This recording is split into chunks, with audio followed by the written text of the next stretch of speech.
Hello, hello. My name is Jacob. This is the channel New Sounds and Old, coming to you from Denmark. So today was the day where we, all of us, well, most of us, got up early, went to our record store, bought some record store day titles, spent too much money, and now all of us are showing all of our titles purchased on our YouTube channels and parading basically what we bought. And I will not exempt from this. So this is my video.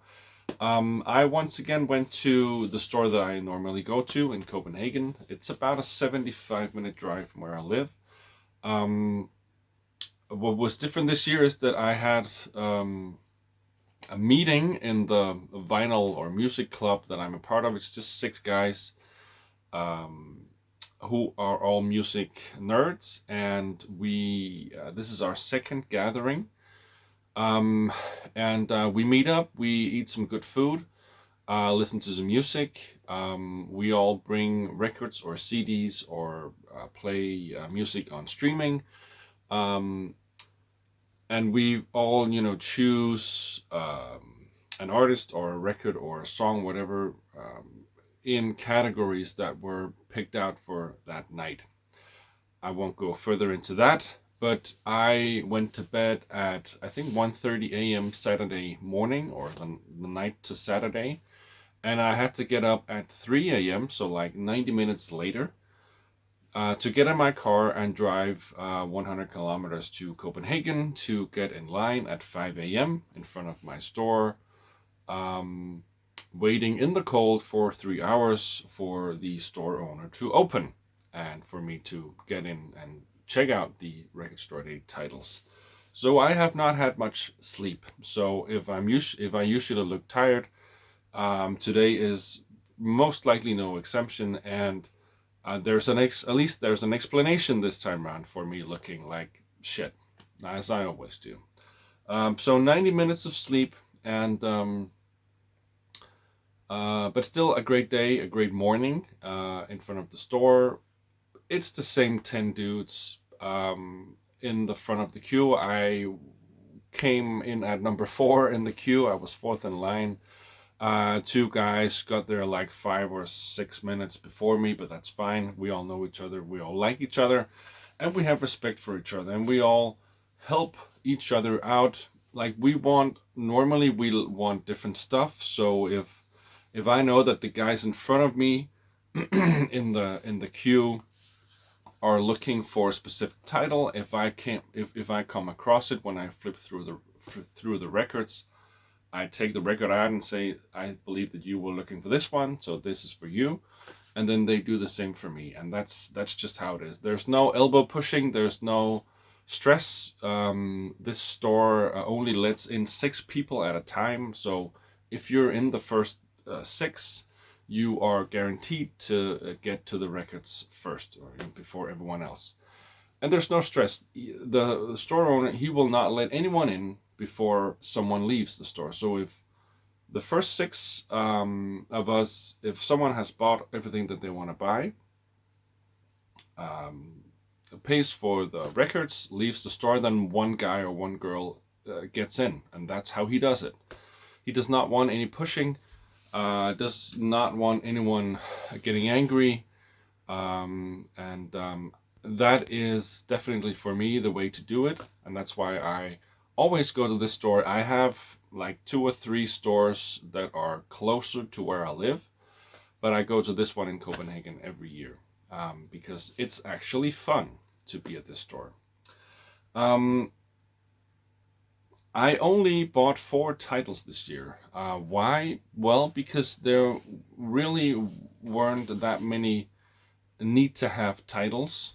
Um, Firstly, and secondly, I'm this year I did not have that much money to spend as I maybe have had for previous years, so I had to limit my purchases. I had six items on my want list. I got 4 of them. The 5th one, the store didn't get that, or they hadn't actually ordered it. They had chosen not to order it because they thought that it wasn't a strong enough title to carry the price of the record, and that was the 12-inch from a Brazilian band Azimuth, the 12-inch for the song Jazz Carnival. I still want to get it, and I'm sure that I will somehow after Record Store Day. This is not, I think, a title that will go up heavily in price, and it will be, I'm sure, available. And the sixth title that I didn't get was the David Bowie one. I had it in my hands and I had to let it go because I wanted the four that I got more than the Bowie one. I know that it was like the Ziggy Stardust theme, and it was some of the songs that he maybe did in that period and so on, and they changed the track listing and whatever. But the four titles that I got, I wanted them more than the Bowie one, and with these titles, four titles, I reached my budget. So there we go. There was no money for Bowie this time round, and for me, it wasn't really an essential title, to be honest. But the ones that I got first of all the annual Mr. Bongo Brazil 45 7-inch box set. And this is, as I said, the fifth one. I only actually have the two of the previous ones. Two of them I have not bought. Even though they were at the store. I think one year they hadn't ordered it, or they didn't get it. But there was one year where I chose not to buy it, and I regret that. But they are still available, the two ones that I'm missing.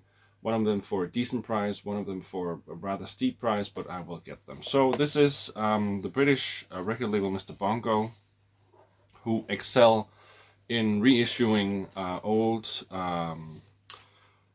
with this series at least, old Brazilian gems. And as I said, there are 5 7-inch singles, all of course individually in an inner sleeve. This time round, they always have someone curating these releases, and this time round it's a Japanese DJ who calls himself DJ Coco.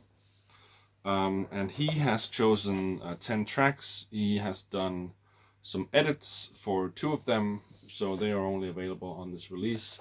But on here is Arthur Verkai,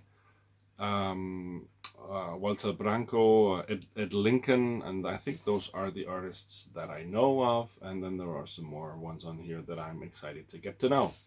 But Mr. Bongo always brings the good stuff, and this is always, for me, an essential release. And this year I got it. And also essential for me this year is Pulp. This is the first vinyl reissue of this Intro the Gift recordings. This, I believe, came out in, pardon me, 94. And this is a collection, excuse me. I've had a cold for like a month now. I don't know what's wrong with me.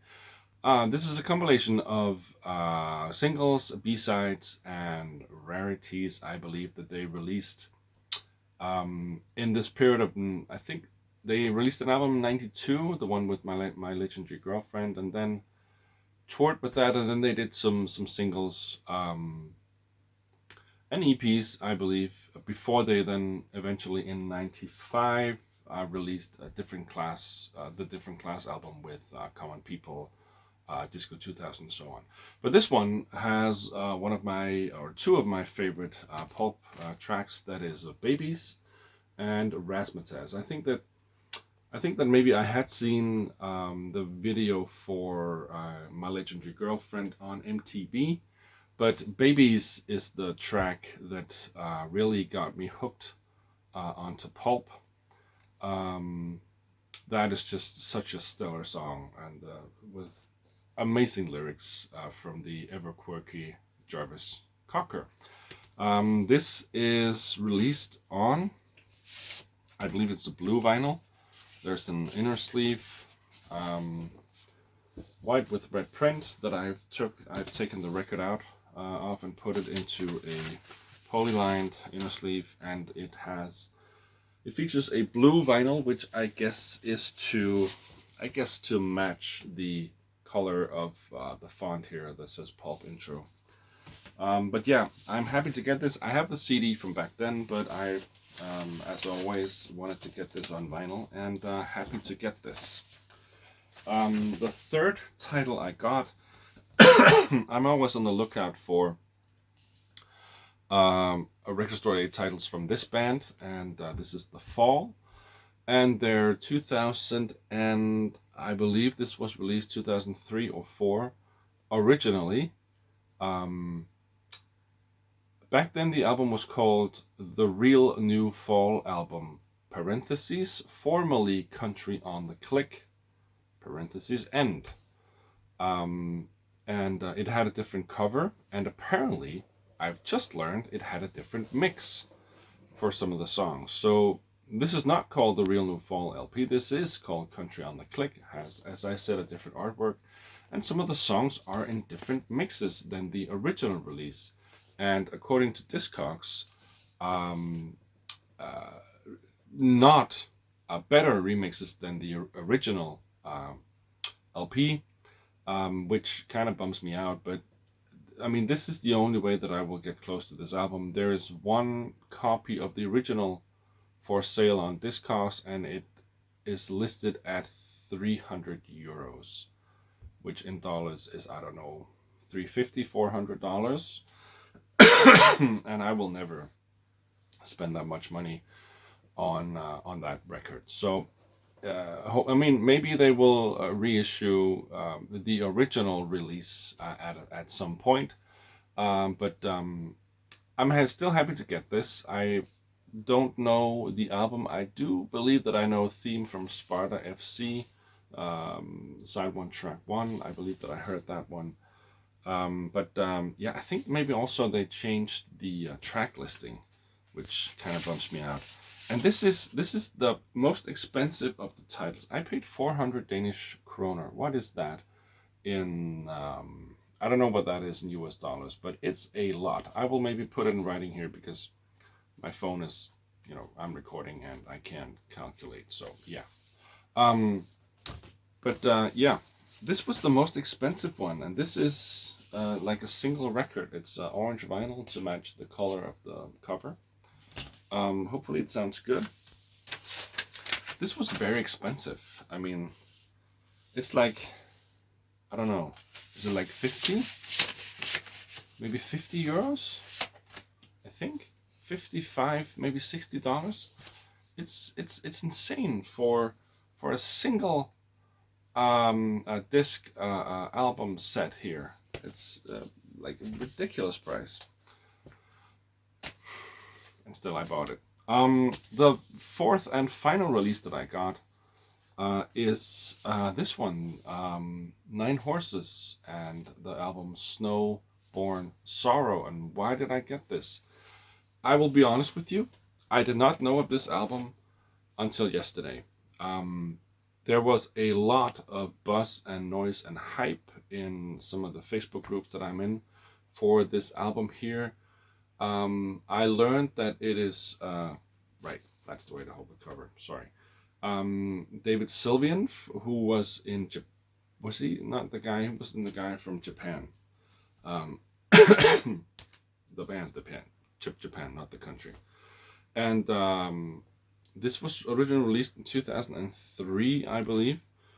Um, and I listened to the album on Spotify, and I actually really liked it. It's like there's like trip hoppy, there's like jazzy, there's like avant-garde feelings. I had not heard of this album before yesterday.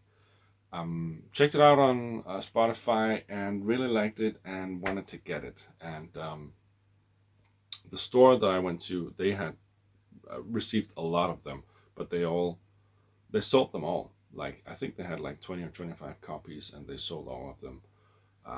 So I'm happy to get this because this is the first vinyl release, and it's I think even an expanded version.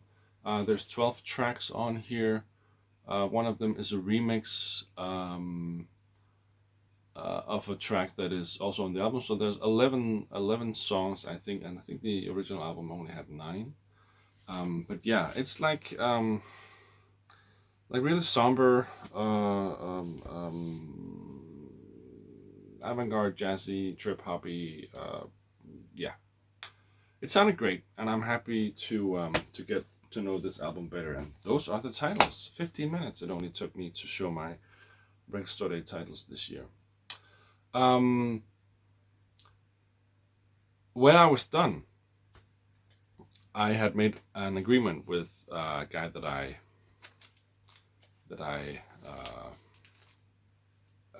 well, I don't know him really, but I've met him a couple of times before. A really nice guy. He posted on one of the Danish um, vinyl sale groups that's on there that he had a bunch of 7-inch singles with artists from various countries around the world, and he was selling them ridiculously cheap. There's like 50 singles, and he was selling them for like 15 euros. That's like, I don't know, 17, $18, maybe $20. I don't know. And I'll show you some of them briefly. It's artists from Algeria, from Morocco, from Iran. Like, can you believe it? Like records from Iran pre the revolution in 1979. Original pressings. Um, there's a record from Vietnam. There's something from Japan. There's something from Ghana. And there's just something from like every exciting country in the world, it seems.